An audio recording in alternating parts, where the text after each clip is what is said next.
ये character basically मेरे पास नहीं था, हमारी एक दो और लीडिंग एक्ट्रेसेस हैं उनके पास था ये कैरेक्टर। और मैंने सिर्फ तुम कंप्लीट किया था, फिर उसके बाद मैंने एक ब्रेक लिया था। आई वाज लाइक कि चलो अब मुझे थोड़ा ब्रेक लेना है, बिकॉज आप इतना काम कर रहे थे तो थोड़ा ब्रेक भी ज़रूरी है। उसके बाद फिर मुझे असद भाई ने एक और स्क्रिप्ट भेजा था जो कर रहे थे, उन्होंने डायरेक्ट करना था, क्या नाम है उनका, एक डायरेक्टर है, खैर वो डायरेक्ट कर रहे थे। ठीक तो है। मैंने वो स्टोरी सुनी, तो वो स्टोरी मुझे लगा कि मैंने ऐसा सेम कैरेक्टर ऑलरेडी किया हुआ है। ठीक है। तो वो स्टोरी कुछ बहुत सिमिलर थी, तो मैंने कहा कि मैं ये तो नहीं कर पाऊंगी। तो उन्होंने कहा चलो अच्छा ठीक है। फिर उसके बाद मैरी बाजी ने नेक्स्ट डे मुझे ये वाला स्क्रिप्ट भेजा। So of course आप बात कर रहे हो असद कुरैशी की, सेवन स्काई सेवन स्काई की। बिल्कुल। फिर उनकी जो प्रोडक्शन हेड है मैरी बाजी, उन्होंने मुझे फिर ये स्क्रिप्ट भेजा। तो मैंने ये स्टोरी ऑलरेडी सुनी हुई थी और किसी और एक्ट्रेस जो कर रही थी उनके थ्रू सुनी हुई थी कि किस तरह का प्रोजेक्ट हो रहा है और मे बी मैं करूँ। तो मैंने कहा अच्छी स्टोरी है, चलो ठीक है, बट इतना मुझे पता नहीं था। खैर, तो उसमें उस वक्त लीड पे भी और एक्टर थे, दानिश तैमूर कर रहे थे। अच्छा, या right up Danish is Ali, बिल्कुल ऐसे बैठता उन पे जाके। ओके। फिर दानिश का कुछ आई डोंट नो, कुछ उन्हें स्क्रिप्ट समझ नहीं आया क्या हुआ, फिर उन्होंने वो छोड़ दिया। फिर जब मेरे पास स्क्रिप्ट आया तो मैंने मैरी बाजी से कहा कि मुझे स्क्रिप्ट भेजने, मैं पढ़ूंगी। उन्होंने कहा बहुत अच्छी लड़की है और स्ट्रॉन्ग लड़की है और स्ट्रॉन्ग लड़की है और डिफरेंट कैरेक्टर है। मैंने कहा मैंने उनसे कहा, मैंने कहा वैसा कैरेक्टर नहीं होना चाहिए जैसे मैं करती भी आ रही हूँ बहुत सारे। लेकिन खैर मैंने जब सियानी किया था तो वो तो खैर बहुत ही कुछ ऑपोजिट था। तो उन्होंने कहा कि एक डिफरेंट कैरेक्टर है, कर लो, तुम पढ़ लो, तुम्हें अच्छा नहीं लगे तुम मत करना। मैंने कहा चलो ठीक है। तो मैंने फिर उनसे कोई, उन्होंने मुझे 8 और मे बी 10 एपिसोड्स भेजे। तो उन्होंने मुझे व्हाट्सएप किया और फिर मैं वो पढ़ती रही। मैं लाहौर जाना था मुझे, तो मैंने वो फ्लाइट में वो मैंने सारे पढ़े और उसके बाद मैं वापस आई।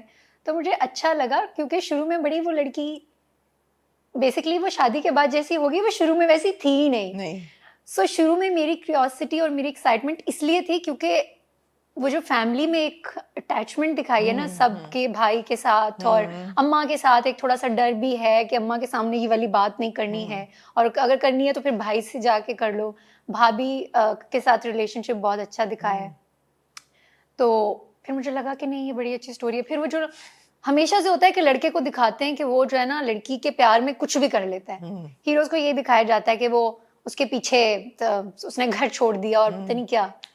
तो वो मुझे लगा कि चलो लड़कियां भी प्यार कर सकती हैं, क्यों नहीं कर सकती। और डिफरेंट लगा, और डिफरेंट मुझे लगा। तो खैर मुझे आगे ये नहीं पता था कि इतना, तो मुझे ये पता था कि लड़के का जो कैरेक्टर है वो थोड़ा नेगेटिव कैरेक्टर है, वो थोड़ा नेगेटिव था।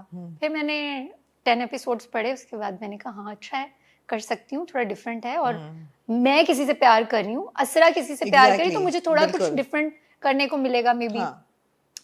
फिर मैरी बाजी ने मुझे कॉल की, उन्होंने कहा अब डायरेक्टर तुम्हें कॉल करेंगे और फिर वो ब्रीफ करेंगे। तो मैंने उनसे कहा मुझे बाकी के एपिसोड्स भी भेज दो। तो उन्होंने कहा वो अभी लिखे जा रहे हैं, अभी वो कंप्लीट नहीं हुए हैं, लेकिन ऐसे ऐसे स्टोरी है और लड़का थोड़ा सा बीच में वो थोड़ा नेगेटिव हो जाएगा और शक करेगा। मेरी बाजी थोड़ा तो खैर उन्होंने कहा थोड़ा शक करेगा। और मैंने कहा अच्छा ठीक है। फिर डायरेक्टर से बात हुई तो उन्होंने मुझे कहा कि दानिश करा था, तो अभी दानिश का कुछ है हमारे साथ, मतलब ऐसा कुछ नहीं है, मतलब उसकी कुछ डेट्स और वो कोई और प्रोजेक्ट कर रहे थे। तो उन्होंने कहा कि अब भी है मुनीब करेंगे। मैंने कहा अच्छा चलें, मेरा फर्स्ट एक्सपीरियंस था मुनीब के साथ भी। मैंने कहा चलो ठीक है। फिर उन्होंने मुझे स्टोरी सुनाई और फिर मैंने उनसे पूछा, मैंने कहा ये लड़की लाइक थ्रू आउट इतना ही चुप रहेगी जितना आप मुझे बता रहे हैं कि उसके साथ ये भी हो रहा है? क्योंकि मुझे वो जब बता रहे थे तो मुझे बता रहे थे कि लड़की एक पॉइंट पे पागल भी हो जाएगी। तो मैंने कहा ये थ्रू आउट लाइक इतनी ही डम रहेगी कि ये कुछ भी उसको बोलेगा और ये सुन लेगी। और अगर एक लड़की शुरू में इतनी ब्लंट है कि अपनी फैमिली के साथ, अपने भाई से अगर अपने रिश्ते की बात कर रही है कि मुझे एक लड़के से प्यार है, तो मैंने कहा ये सहलेगी इतना सब, जिंदा लाश बन जाएगी। तो उन्होंने कहा कि जब इंसान जब किसी से प्यार करता है तो वो फिर बहुत सारी कुर्बानियां भी देता है। तो असरा शुरू से ही उनकी जो अम्मा है असरा की, उनका प्रेशर थोड़ा ज्यादा रहा है और उन्होंने उसको शुरू से सिखाया ये कि वो भाई जो है वो जरा मॉडर्न है, वो जरा आजकल के हैं। तो वो कहते हैं कि नहीं, आप इंसान का खुश होना ज्यादा जरूरी है। अम्मा कहती हैं कि रिश्ता चलना जरूरी है, वो किस तरह से चलता है उससे फर्क नहीं पड़ता। तो ये हमारी सोसाइटी की एक साइड ये है। तो उन्होंने कहा मुझे ये दिखाना है, और तुम छोड़कर जब घर जाओगी वापस कि मैं इस मर्द के साथ या इस आदमी के साथ नहीं रहूंगी, तो तुम्हारी अम्मा तुम्हें वापस भेजेंगी, कि तुम्हें वापस जाना पड़ेगा क्योंकि मेरी इज्जत का सवाल है। ऑब्वियसली पेरेंट्स से बढ़ के तो कुछ नहीं होता, तो फिर तुम क्या करोगी अगर इस तरह की कोई सिचुएशन होगी? तुम जाओगी वापस अम्मा के लिए, और अम्मा जब बीमार हो जाती उन्हें देख के। मैंने कहा अच्छा चलें ठीक है। तो खैर ये हुआ, और फिर और जंजीबील का स्क्रिप्ट था, जंजीबील का स्क्रिप्ट था। स्क्रिप्ट बहुत सारा रीराइट भी हुआ है बीच में। कुछ सीन्स थे जो मैंने और मुनीब ने भी कुछ सीन्स वहाँ बैठ के, खैर डायरेक्टर की बहुत ज़्यादा हमारे उनकी इनपुट थी। उन्होंने वहाँ बैठ के बहुत सारी चीज़ें, मुनीब की बहुत ज़्यादा टॉक्सिक साइड दिखाई दी थी। वो तो हमने अभी उसको थोड़ा सा ना कूल डाउन किया कि अभी कूल डाउन है, अभी ये किया हुआ जो हमने रीराइट किया है। मैं अपना तो खैर नहीं कहूंगी, बिकॉज मुझे तो थोड़ा सा भी होता था और मैं जाती थी, सर ये देखिए इसके साथ ये कर रहा है, ये सही है। तो वो कहते थे कि नहीं ये इतना है लेकिन मैं इसको कम कर दूंगा।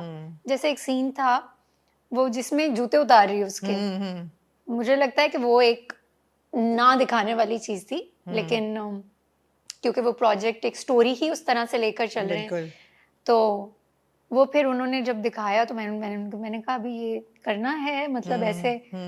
तो खैर उन्होंने कहा हाँ ये करना है और ये दिखाना पड़ेगा, बिकॉज फिर उसको एंडिंग अगर उस तरह की हमने दिखानी है ना कि उसको पछतावा है या उसके साथ ये उसको छोड़ के चली गई, या जो भी एंडिंग होगी, मैं बता नहीं रही हूँ लेकिन जो भी एंडिंग होगी तो उस हिसाब से अभी इसके साथ इतना होना चाहिए। तो खैर मैंने कहा चलें ठीक है, बिकॉज मैं प्रोजेक्ट साइन कर लेती हूँ तो फिर मेरी रिस्पॉन्सिबिलिटी है कि मैं उसे कंप्लीट करूँ। बिल्कुल यू नो डायरेक्टर की कॉल है कि वो क्या चाह रहे हैं। But you doing a very good job. जो भी एस्ट्रा का कैरेक्टर है और जैसे उसका होना चाहिए, मिस्कीन सी ही लड़की है ना, हाँ, जो कि प्यार है, लेकिन अब माँ ने एक दफा कह दिया कि जाओ निभाओ और अपना घर बसाओ, जो भी हो। और अभी भी वो यही कह रहे हैं कि तुम्हारा मुंह धुला हुआ है तो तुम्हारा कसूर है, तो मियाँ तो तुम्हारी तरफ अट्रैक्ट नहीं होगा। तो जो इवन के अम्मा जब उसे देख लेती हैं किसी और लड़की के साथ, तब भी वो यही कह रही है। तो अम्मा ज्यादा टॉक्सिक है अम्मा भी टॉक्सिक है, मतलब हस्बैंड तो टॉक्सिक है ही सो है, लेकिन अम्मा भी काफी माशाल्लाह से टॉक्सिक है। बस वो चाह ये रही है कि ये रिश्ता किसी ना किसी तरह से चल जाए, ये घर ना आए, और एक ही बेटी है तो मे भी उन्हें लग रहा है कि वो। अनमोल, व्हाई डू यू थिंक कि शिद्दत जैसे ड्रामे होते हैं जिसमें दिखाया जाता है कि मर्द इतना जुल्म कर रहा है, और यहाँ पे इमोशनल अब्यूज की बात है, बिकॉज वो ये कहती भी है कि अच्छा मारता तो नहीं है, कभी हाथ नहीं उठाया, तो ये इमोशनल और मेंटल अब्यूज है। ऐसे ड्रामे क्यों इतने पॉपुलर होते हैं, इनकी रेटिंग्स क्यों आती हैं? मेरा अपना ड्रामा भी रेटिंग आ रहा है, मैं कैसे बोलूं बट नहीं तो अच्छी बात है, रेटिंग आ रही है, लोग देख रहे हैं, मगर व्हाई डू यू थिंक कि लोग इतना एंजॉय करते हैं ऐसे ड्रामों को? देखें अगर रेटिंग ना आए ना तो हमारे यहाँ इस तरह के प्रोजेक्ट्स बनना बंद हो जाएं। ये हमारी जब पहले भी बात हुई थी, मैंने आपसे कहा था कि जो एंटी हीरो दिखाते हैं हमारे वो ड्रामास हिट क्यों होते हैं, बिकॉज ऑडियंस वो देख रही है और ऑडियंस वो देखना चाहती है। मगर क्यों देखना चाहती है?